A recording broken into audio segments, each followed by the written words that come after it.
valeur, j'ai envie de dire, pour qu'on soit le plus performant possible sur un terrain. On a un préparateur physique, on a quelqu'un qui s'occupe spécialement de la vidéo, on a un intendant qui fait énormément de choses pour nous. C'est vrai qu'on a beaucoup de gens dans l'ombre qui travaillent beaucoup pour nous dans ce club. 4 secondes, Michael, on recule, incroyable, le tir. Alors, mon rôle au sein du groupe, c'est de faire en sorte que les joueurs soient en forme sur le terrain tout au long de la saison. Le plus dur à faire dans mon travail, c'est d'individualiser la charge de travail et le travail de chacun. Nedim travaille dur, parfois même je suis obligé de le stopper, c'est vrai, parce qu'il est gourmand. La seule chose qu'on lui demande, c'est d'être bon. Ça marche pas tous les jours, mais ça fonctionne plutôt pas mal, ça va, mais peut mieux faire quand même. Un Nedim Remili, destructeur. Quand on gagne des matchs, c'est aussi pour eux, c'est aussi pour ceux qui nous supportent, pour tout le club. Donc on a envie toujours de se surpasser pour ces gens-là. Le champion Paris était trop fort. Paris va continuer sa route et Paris va espérer retrouver le Final Four. Mon but, c'est d'être la rampe de lancement de toute l'équipe, en fait. J'essaye de mettre en place tout ce qu'il faut pour l'équipe. Qui n'a pas rêvé d'être un membre d'une équipe de sport de haut niveau, hein. Toujours rêvé de faire partie d'une grande équipe qui passe à la télé, qui gagne des trophées. Goratskov vient définitivement de fermer le rideau de fer. Nantes est au tapis, Paris est au paradis. Ça va bien ? L'analyste vidéo, alors, c'est d'abord observer le jeu, le séquencer, sortir les grandes lignes du jeu offensif. Tu prépares tes tirs là. Ok. Et le jour des matchs, je fais du live, je suis dans les tribunes et j'analyse le jeu qui est produit. Tu envoies des statistiques sur le banc, donc ça c'est un lien avec Stéphane. De ce que j'envoie, lui fait une analyse sur le jeu et prend des décisions en fonction de. Oh là aussi, l'impact énorme. Parce que la pression elle est aussi sur mes épaules. C'est-à-dire que ce que tu montres aux joueurs, faut pas se tromper quoi.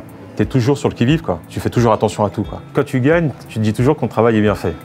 Faut être réaliste. Les Parisiens vont évidemment écarter le jeu pour trouver des espaces.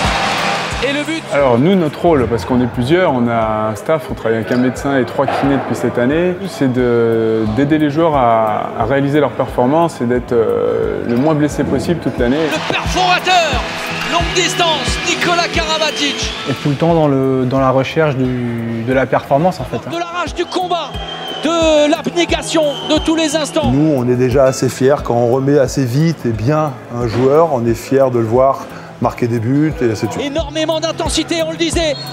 Oh, le tir canon! Des bons souvenirs, c'est quand Lucas me dit « Ouais, mais Kiki, y a un gars qui m'a marché sur la cheville et ma cheville, elle a tenu. » Ça, c'est un très très bon souvenir.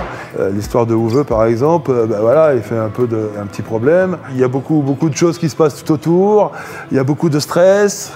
Toi, ton action, elle est... Oui, bien sûr, tu as de l'empathie, tu as tout ça, tu vas le voir, le joueur, et ainsi de suite, mais tu dois aussi gérer les alentours, calmer tout le monde. Moi, je m'occupe du site internet du Paris Saint-Germain Handball. On essaye de leur faire vivre au plus près la vie du groupe et des joueurs, parce qu'on est avec eux quasiment plus souvent qu'on est avec notre famille ou avec nos amis. On se charrie beaucoup, on aime bien se titiller les uns les autres, les plus vieux contre les plus jeunes. Des fois, les réunionnais, t'as vu comment ils m'ont attrapé tout à l'heure. Ils aiment bien se chambrer, ils aiment bien se taquiner. Et c'est bien parce que c'est ce qui fait l'ambiance du groupe. Et c'est grâce aussi à ça qu'on prend du plaisir et qu'on arrive à travailler encore plus et à être meilleur sur le terrain. On est un peu les papas, ça, tu peux pas rien y faire. On est plus vieux, ils te racontent toutes leurs bêtises.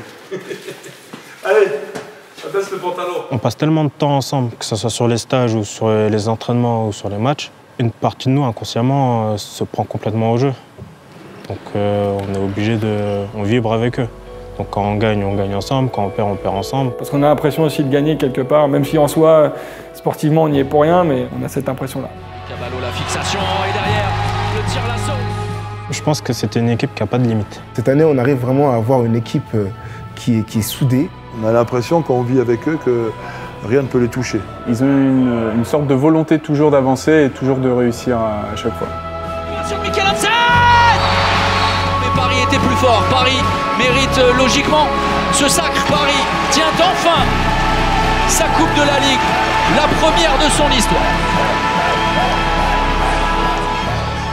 Moi, j'espère qu'ils vont aller loin cette année, quoi. Voilà.